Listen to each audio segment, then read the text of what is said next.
Magandang araw, ako nga pala si G-Boy, isang construction worker dito sa bansang Poland, yay! At ngayong araw nga pala ay dumating na nga pala yung mga slab na ikakabit dito sa taas.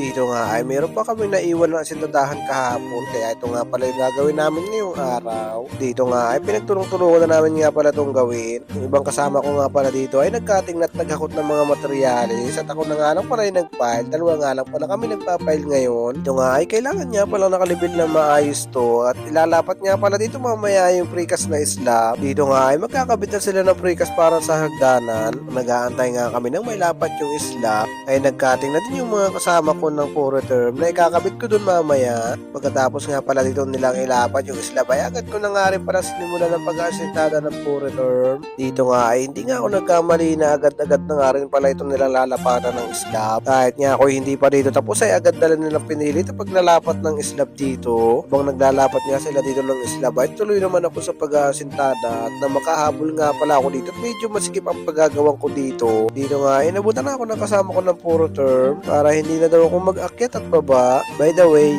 shout out kay Tito Mangmang ng Bohol. Ingat po palagi at God bless sa family mo, idol. Shout out kay Michael Espelenberg ko ng Northern Samar. Ingat po palagi at God bless sa family mo, idol. Shout din kay John Mark Gentica. Ingat po palagi at God bless sa family mo, idol.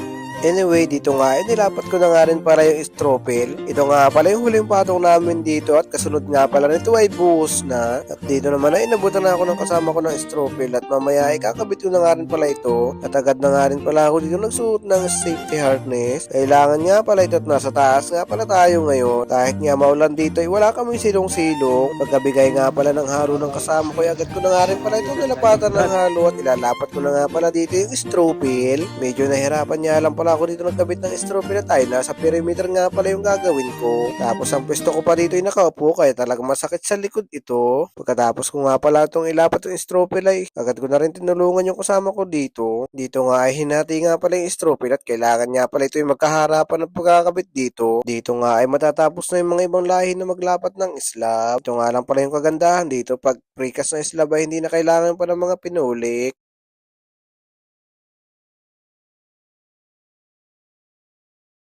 O siya, paano? Hanggang dito na lang muna. Palike and share and follow na lang. Salamat. Bye-bye.